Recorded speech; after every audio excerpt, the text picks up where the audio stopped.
Okay, so this is a demonstration of our Bent Creek project, which is module 9 in in Moodle. So it's the learning activity down here, and there's an assignment and there are some data files that you'll need. So if you click on the assignment, this links to a Word document that I've already downloaded, and you also need to get both of these data sets. There's a Bent Creek data zip file and a DWQ water classifications zip file. You can download both of these. The DWQ water classifications, Division of Water Quality, there's a link in the document for accessing them as well, but the link doesn't seem to be working this morning, so I added it to Moodle as a separate zip file. So with this project, and every project you do in GIS, the first thing you really want to think about is your data management. So what you want to do for any project that you work with is you create a project folder. And this is similar to any kind of computer work, really. You want to effectively manage your files. So I'm going to put mine in the documents folder, and I'm going to create a new folder. And I'm going to call this folder Bent Creek, because this project is based in Bent Creek. It's not working there. I'm not sure why. So I'll right click and make new folder.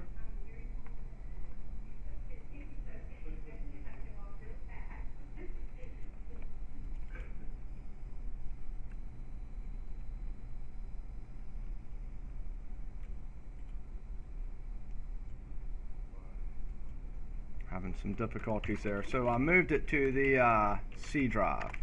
So there's my Bent Creek folder. Now, in almost every project I do, I've got a set of subfolders. And one that's in pretty much every project I do is shapefiles. Because I've always got some shapefiles, even though I'm usually end up converting shapefiles into my geodatabase. I also have a folder for map documents. I often create a map export folder because a lot of times we'll export our maps to PDFs to deliver to people. I'll sometimes have a documentation folder, and I actually end up with many more folders than this by the end of a project, but this is a good start for folders.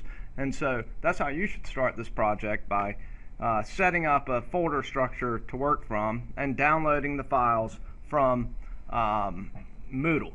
So when I downloaded those files, they went to the downloads folder. So these files are actually zip files that have shape files inside of them. So this Bent Creek data zip file, if I double click it, I see the shape files that are part of it.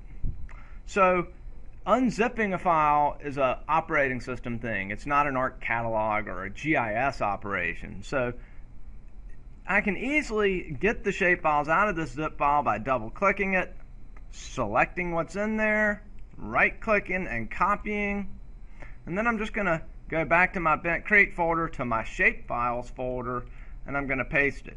I could have downloaded those zip files directly to my new Bent Creek data structure, but I downloaded them before. I don't really need the zip files, so that's kind of a personal preference kind of thing. So I'll go back to the downloads folder, and now I'm going to grab the DWQ classifications. Control A will select everything as well. Control C will copy it, and I'll go back to this shapefiles folder. Now I do want to point out a couple things. There's a text file that has some coordinates for some openings in the National Forest here. That's not really a shapefile. That could maybe be stored somewhere else. I'm not going to move it right now, but something to consider. There's also the JPEG that we're going to georeference. That's not really a shapefile either. So maybe that should be somewhere else as well. For now, I'm just going to leave it there, but just to make note that everything in here is not actually a shapefile. Remember, shapefiles are made up of many different files. If you looked at that BC boundary in ARC catalog, it would just show one BC boundary. So there's my downloading and unzipping of the files to start this project. So now let's look in ARC Catalog at my data structure. What you always want to do is inventory your data a little bit. So you don't know anything about this data. What is it? What does it look like? What kind of attributes does it have? What kind of spatial reference does it have? Whenever someone gives you data or you download data, those are questions you always want to know. You want to know what coordinates are stored with it. You want to know what geographic extent it covers. You want to know what kind of attributes they have. So BC boundary, what in the world is that? Well, if I preview it here in ARC Catalog, that's the boundary of the Bent Creek Experimental Forest, right out here outside of Asheville. BC roads, those are the Bent Creek roads. If I mouse over it, I see 900,000 and 600,000 down there in the bottom corner. That tells me this data is probably in state plane from the discussions we've had about coordinates. If I right-click it and I go to Properties, I'll see that this data is in state plane. That's important to know. The BC boundary, luckily, it's also in state plane. If it wasn't, we'd probably want to project the data to get everything in the same coordinate system. How about DWQ classifications? What in the world are those? Holy cow, look at that. It's the whole state worth of hydrologic data. So we're really just concerned with data around Asheville, but we're going to have to clip that down or something to get it to Bent Creek. Something else to notice, see those coordinates in the bottom right? Those don't look like state plane to me. So if we look at the properties of this layer, it is state plane. Why does it look so different? Meter. It's state plane meters, not state plane feet. That's like a whole different projection, really. Those are the units stored with it. It's not really a whole different projection, but it won't overlay with state plane feet. So that's good to know. Here's our Bent Creek JPEG. It's going to want to build pyramids.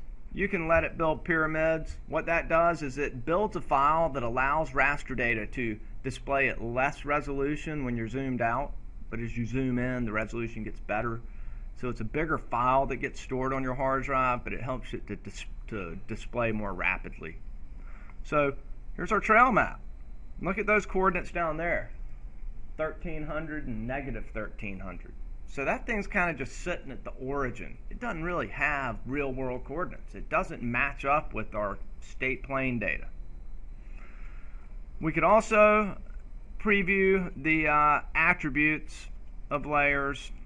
There's not a ton of attributes that are real useful to us, and we're not too concerned with it. A lot of it we don't understand. We didn't build the data. We don't know what the purpose was originally when it was built or who built it. The Forest Service built it actually, but we could look up all this stuff, but it's probably not important to what we're doing. Okay, so that's exploring your data. Now, we want to create a geodatabase to do our work in for this project. We could use shapefiles, but geodatabases have some big advantages. When you're working in the Esri world, when you're working in ArcMap or ArcCatalog, geodatabases are key. You want to use geodatabases. So I usually put my geodatabases right in my main project folder. I don't really have a reason for that. Some people might create a geodatabase folder and put their geodatabases in it. I usually just put them here though. And here I'm in ArcCatalog, so I can just right click and make a new geodatabase.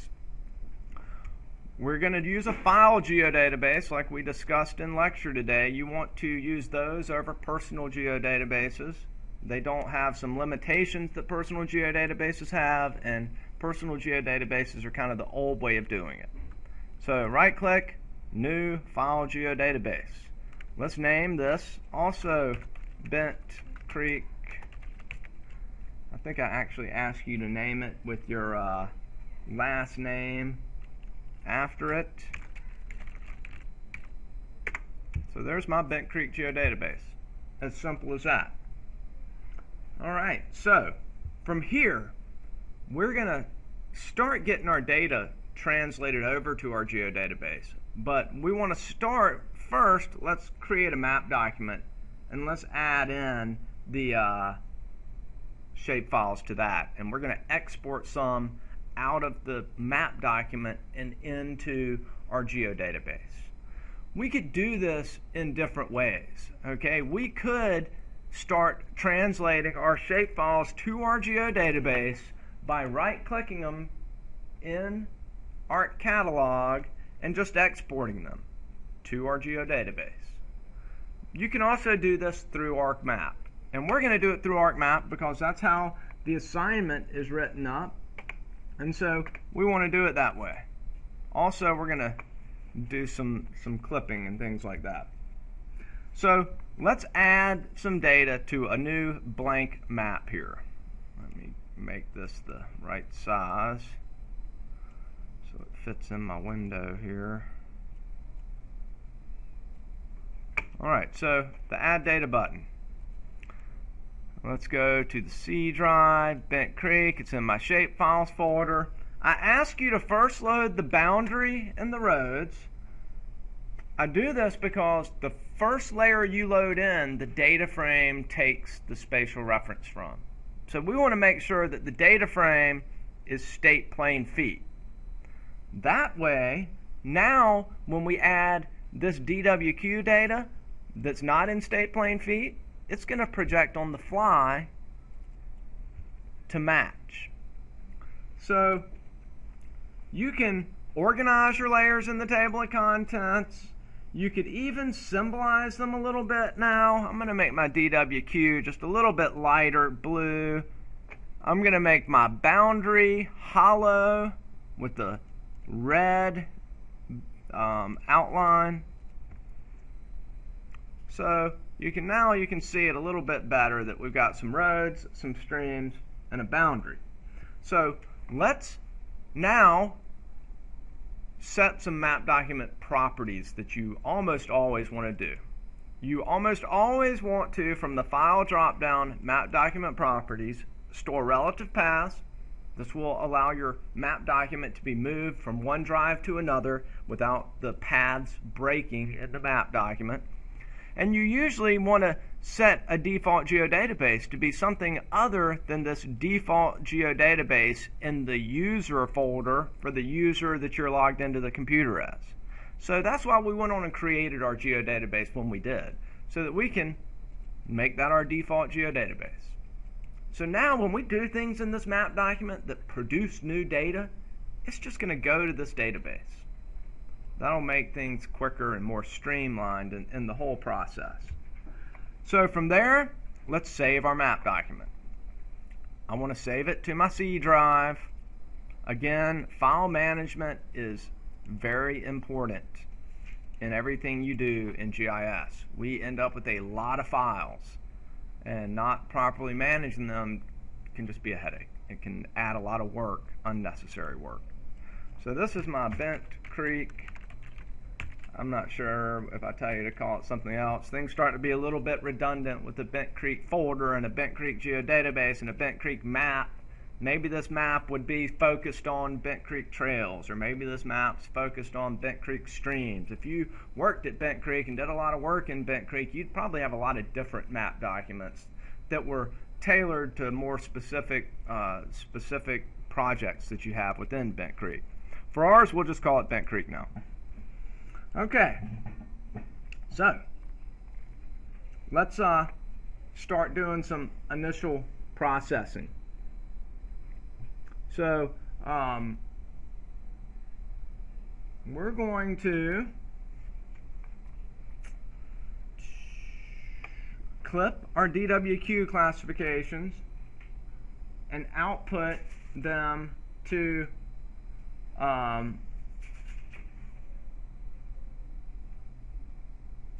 and we're going to output them to our geodatabase.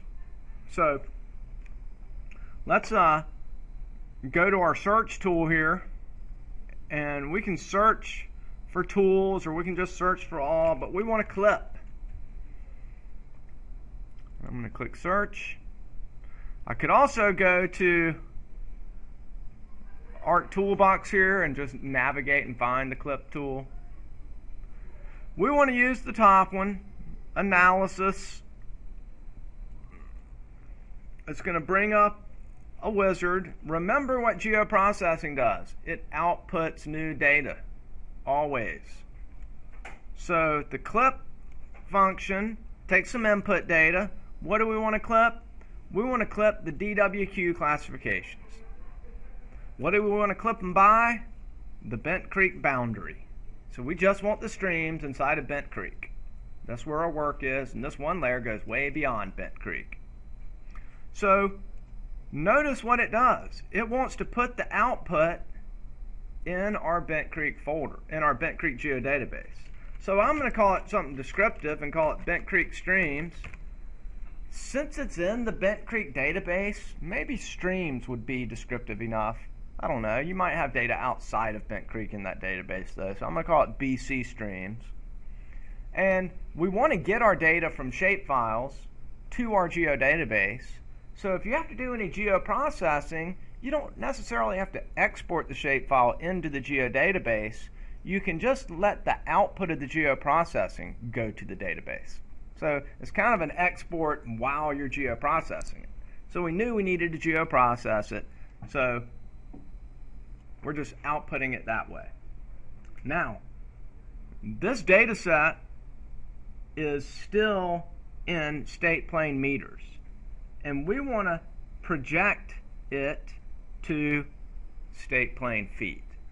Typically, the project on the fly is great, that it works and everything will overlay together. But when you're doing analysis between different layers in a project, you want everything in the same, stored with the same coordinates. So there's a project tool. If you go to search, you can project. You could also find this under ARC Toolbox. It's not define projections, it's this, project data management. And we want to project the BC streams from this coordinate system to, and you can get to the new coordinate system several ways. You could import it, because you know you want it to be the same thing as the boundary or the roads. You can also select from projected coordinate systems, state plane. I know that data is in NAD 83 US feet because that's what North Carolina is usually stored in, with feet. South Carolina uses international feet. The difference is in the conversion between inches and centimeters way out in the 5th decimal place or something like that. So not something we should discuss in this class. So pick North Carolina.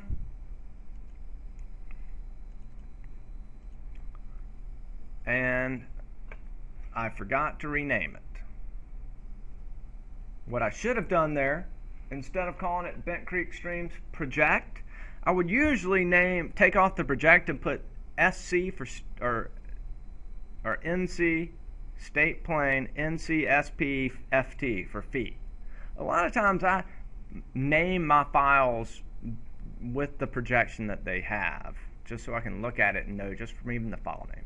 And some of that's probably from doing GIS back when we didn't even have a graphical user interface, and you could do a command that listed a bunch of files in a directory, and seeing what their projection was real useful.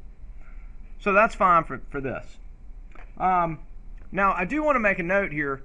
Since Bent Creek Streams here is projected on the fly to state plane feet, I could have exported that data. Right click, data, export data. And during this export process, I could have had it take on the coordinate system of the data frame. So during the export process, you can have it project instead of using that project tool. All right. And then if you do that, will it give you, it'll still show up in the table of contents after that? Yep. Okay. All right. You need to get rid of one of those now? You have two Bent Creek Streams? Yeah, let's get rid of one now. We don't really need that one. I'm going to save my map as I go. All right, so there's there's a part in the exercise about downloading Hillshade and extracting out just the Bent Creek part of it. I'm just going to let you guys do that. I'm not going to demonstrate that. But I am going to add data here. And I'm going to load the text file into ArcMap that had those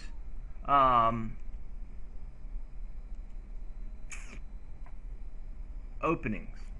So instead of clicking the Add Data button, I'm going to go to the File drop down and Add Data, Add XY Data. This is how you add data from a file that's just coordinates. So I'll click that, and then let's go look at it here real quick so you can see that file again. Remember, it was in the shapefiles folder, and it says openings.txt. Basically, somebody gave you some data of some coordinates of where some openings are in the National Forest. And that's them. So we're going to use that file, this Bent Creek openings, and it's built in a way that it knows the X and the Y are the X and the Y. The file was built, comma delimited, with X and Y in the first row, and it's built so that this automatically sees it. It's in state plane 2. Let's look back at it and make sure we think it's in state plane. It's not in state plane. Alright, so that's a potential problem. That's in latitude and longitude. So let's tell it it's in lat long. So coordinate system of input coordinates. It's in lat long. So I'm going to select a geographic coordinate system. It's probably World WGS 84, because that's what GPS units often use. It could possibly be North America NAD 83. There's not going to be that big a difference, and for these purposes we're just going to go with this and it'll work fine. You might want to ask the person who collected the data. So what that's going to do is it's going to allow this to project on the fly based on this to match this. So we click OK. It tells you that it doesn't have an object ID field. What that means is it's going to create this thing called an event layer, and you can view it and symbolize it, but you can't do some other things to it. So there they are. Everyone see those points we just created? So adding XY data is a pretty common thing because you end up with coordinates a lot in files. So knowing how to add XY data is a good thing. All right, now let's export the shape file, or this event layer. I'm going to go to Data, and I'm going to export data. And this time, I want to make this thing go to my geodatabase. Let's call it Bent Creek Openings. And I'm going to tell it to take on the coordinate system for the data frame. So because I told it was WGS 84, it was able to project it on the fly to match this data when it built that event layer. Now, I'm exporting it to my geodatabase, and I'm telling it to take on the state plane coordinates from the data frame. Yep, I want to add it. Now I'm going to get rid of this one. Alright, so now I've got my Bent Creek openings and my streams. I want to get rid of this streams too. These two are in my database. I can look at this list by source to see that these two are in this database, and these two are shapefiles in this folder. So let's get the last two files to the database just by right-clicking, Data, Export Data. I'm going to call that BC Roads. Yes, it added. I'm going to get rid of this one, and then I'm going to export this one. BC Boundary. Yes, get rid of that one. So now I don't have any data in my map document other than geodatabase feature classes. Save my map document. Okay? Alright, so now we move into the georeferencing part. So when you georeference, you add the image you're going to georeference. Again, it's in the shapefiles folder, maybe not the best place for it. Don't double click it, or it will show you the 3 bands that make up a color image: red, green, and blue. You want to single click it and click add. It's going to come up and tell you it doesn't have any spatial reference. Click OK. Where in the world is it? If I zoom to full extent, well, it's not up here with the state plane coordinates. It's somewhere down at the origin over here, remember? Way over there in nowhere land. I'm going to zoom back to my previous extent. So let's open the georeferencing toolbar. I'm going to do this quickly. Follow the directions in the assignment. I want to essentially move that raster data up to where this data is so that I can add points from the unknown raster data set and the known GIS data. You do that by fitting to display. It essentially just brings the map up here as close as it can get it. Just throws it up there. You can use these tools to shift it if you needed to a little bit. You could rotate it, scale it. Okay? You don't have to do that. We're just going to use the control points to line this thing up. So let's zoom in here. You see where the boundary switches there? That's right there. You always add a control point starting at the unknown and going to the known.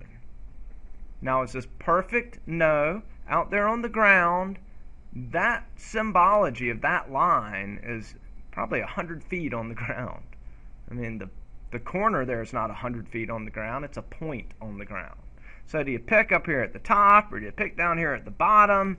Well, in this case, you just got to do the best you can. Okay, this is not a perfect kind of thing, but it works pretty well. I usually do it right in the middle, just to split the difference. And it will snap. Make sure you're snapping to the right thing, because there's a little vector road right there. So boundary vertex. That to there. See how it moves it? Now, you want to pick points around the image. You don't want everything to be right in one area. So let's. You also don't want to pick like along a road. You want to pick where there's a sharp change in direction or where there's an intersection of features. So let's zoom in down here and see if we can find something. The roads aren't really symbolized very well, so I'm going to make them a thicker black so I can see them better. So there are my roads. See them a little better. Still not great.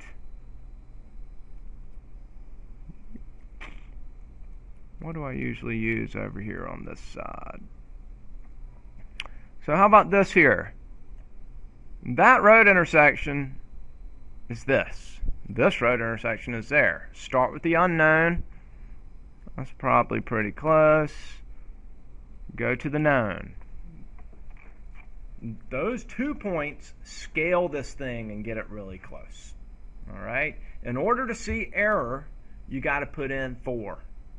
With a map like this that is real representative of the real world, I mean, it's a USGS topo map, it's easy to get it pretty close. It's not like you have to really warp this thing or do a high-level transformation like we discussed in the lecture. But we're going to do 4 points so that we can see some error. So let's do this over to here where we're not moving it much at all now. But that intersection's over here. And you'll see it'll tweak other areas as it starts to distribute the error between all the points, like we mentioned. And so finally, let's maybe do one last one over here if we can find a decent one. So this corner here is really pretty darn close, but let's just tweak it a little bit and see what my error looks like. If you hold down the control, it stops snapping. So I'm going to try and get right in the middle of that green, and then I'm going to snap it to that. Alright, you can see your control points here by viewing the link table, and you can view this as you go. So my overall RMS area is 32 feet. That's pretty good. You probably won't get much better than that. Anything even under 100 for your first time is probably fine today. You can get rid of one by clicking the X there and adding another one if you didn't like it. If you knew the coordinates of something too, you could click on the unknown image and right click, and you can actually add an XY. If you went out and GPS to point, you had a map, and you couldn't find anything to georeference in any other way, you could GPS a point and just put in the point. All right. I don't want to cancel that. All right. So from there, we have to update georeferencing. That saves the world file that we discussed during the lecture. So now, anytime I add that image, it's got these files. Bent Creek, shape files. It built that just now, 924, 924. JPEG, and then it also builds these two other files. So now if you load that map into any map document, it's going to display it with those coordinates, as long as those files are with it. All right, georeferencing. Quick demonstration of it. Now, for your geodatabase, we're going to, let's save our map document real quick. One of the big things you're doing in this assignment is you're digitizing some trails. We've got a roads layer. We don't have a trails layer. If you look at the map, you'll see the trails designated here. Trail 135 is North Boundary Road. Trail 145A, Side Hill Connector. It's got a medium rating. It's that far, and it's got hike, bike, and horse, different uses. So we want to build a feature class to store that information. So in ARC Catalog, in our geodatabase, I'm going to right-click and I'm going to make a new feature class. I'm going to call it Trails. I have to decide what kind of feature it's going to be. Lines. Next, I'm going to import my spatial reference from anything that I know has state plane. I'm about to digitize it on top of the state plane data. So that's how I know it's state plane. You don't want to pick something else. I imported it from a shape file. I could have done it from one of the geodatabase feature classes. Just don't do it from that DWQ layer that's in state plane meters. Next, next, next. Defaults on all those. Now, we want to add 3 fields. We want to add trail name. For every trail, we want to put in a trail name. It's going to be text. We're going to put in a trail number. It's going to be text too. It's not going to be a number field because we're never going to add the numbers up. We're never going to do any math on these numbers, and some of the numbers are like 156A. And we want a trail type. Is it medium, or I'm not sure what exactly we put in for those. From there, click Finish. All right, so we mentioned domains. Let's add one domain to this thing. Domains are a geodatabase property. So you right-click your geodatabase and go to Properties. There's a Domains tab. I'm going to name this domain, and I'm not following the instructions exactly here. You're going to add one for rating, and you're going to add one for trail use. So let's add a rating. This is the rating. Your field type has to be the exact same type as what you're going to apply this to. We've got a field in our geodatabase that's going to store rating, and so it's a text field. The values are easy, easy, medium, and you have to put in the description here, and difficult. You have to put in the description. That's what shows in the drop down. So you can have a code 1, 2, 3, 4, most difficult. When you finish this last one, do not click to go in the next row down. That will mess it up. That's a technical term. Mess it up. All right, so yeah, don't click down here. So that's your domain right there. You got to make sure and give it a name. Make sure your type is the same, that the field you're going to apply it to, and give it the values that'll be in the drop-down list. From there, you apply it to the field. So if I go to Properties of Trails by double-clicking it or right-clicking it and going to Properties, there is a Fields tab. And in the Fields tab, trail type is trail name, trail type. I think there should be a use field.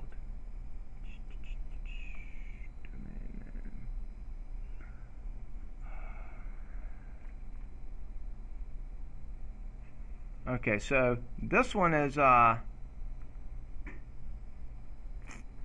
mess that up? What did I think I should have, trail type, trail number. I didn't add a field for this. I forgot to. So we can add a field after rating. And for that rating field, here I can have properties of that field, and in the domain, I'm going to pick rating. So that's how you apply the domain after you create it. You'll do that also in the exercise for the trail type, hike, hike bike, or hike bike horse. All right. Now, we want to add this feature class to ArcMap. That feature class has nothing in it.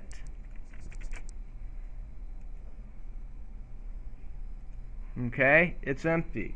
And we ask you to digitize a few certain trails. 666 up to 660. 666 up to 660. And then 660 to the end.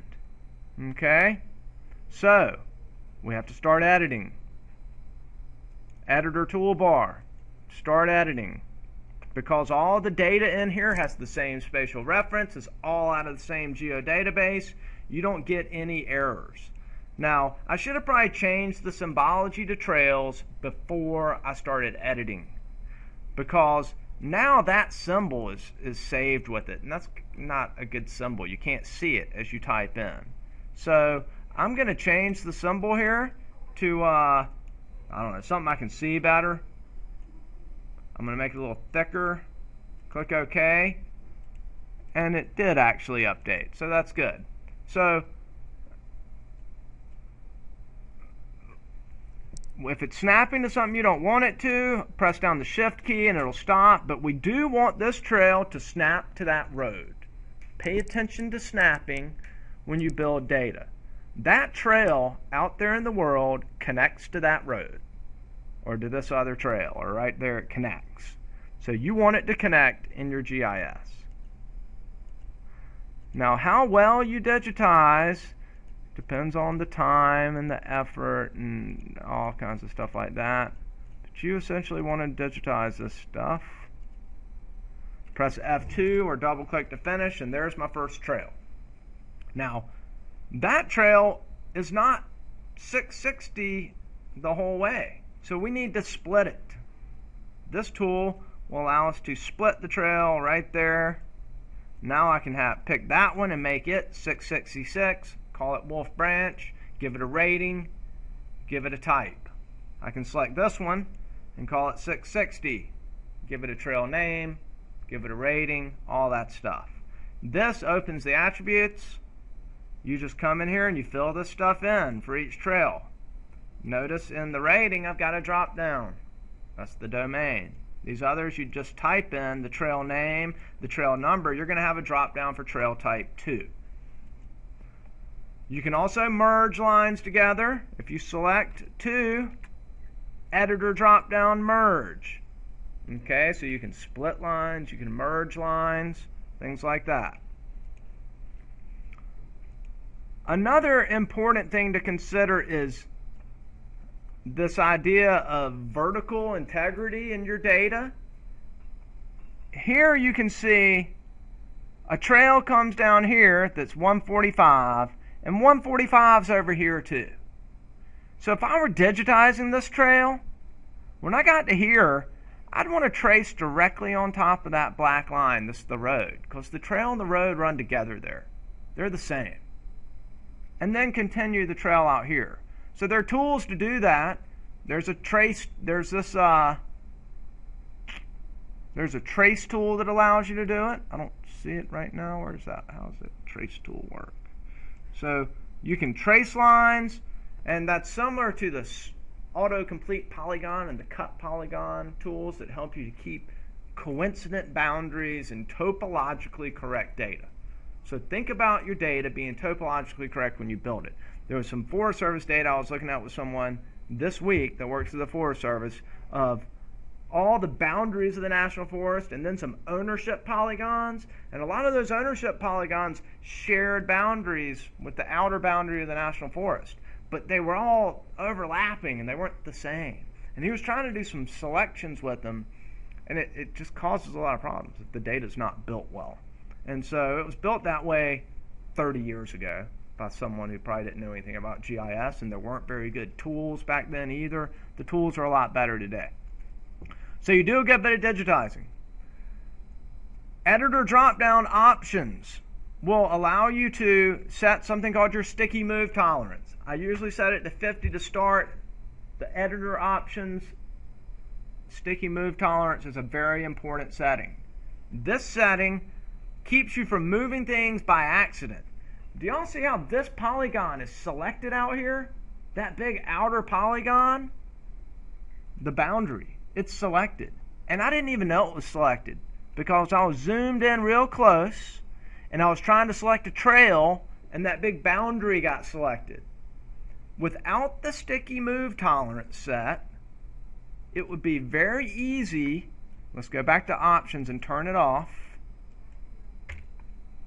I wish it was set by default because I didn't even know it was selected, and look how easy it is to move it. If I was still zoomed really far in and I tried to move something else, it could move that boundary. I wouldn't even know it. So the sticky move tolerance, let's undo that. How many times did I move it? So the sticky move tolerance keeps that from moving by accident. 50 is usually what I start at, and now see it doesn't move by accident when I move until you go 50 pixels. Now if you zoomed in real close and needed to move something only a small distance, you might need to change that so that you could move something. Alright, so after you digitize some trails, which we just digitized one, you're going to do some other geoprocessing and analysis. And I'm not going to demonstrate all this.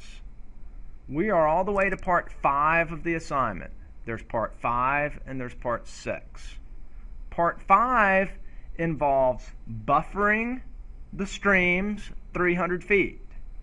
So you've got a streams layer. I'm going to stop editing. Save my edits. I'm going to search for a buffer.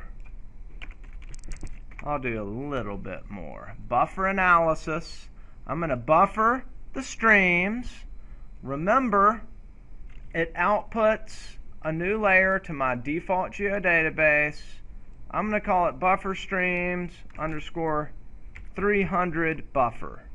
I'm going to buffer them 300 feet. Something you almost always want to do when you buffer is to dissolve all. This will keep overlapping buffer polygons from having a bunch of different polygons. Click OK. You see it buffering, and there it is. There's my buffer of my streams.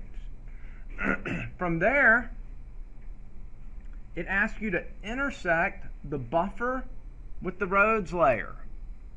So under search, I can intersect. What does intersect do? Remember, it's an overlay operation, and it's going to essentially clip out the roads with the buffers.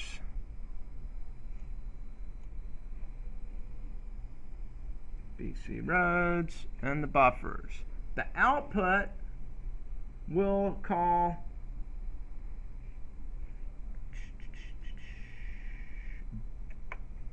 we'll just leave it, let's call it buffer 300 roads intersect, so we know what we intersected it with. We're going to take all the rest of the defaults and we're going to click OK.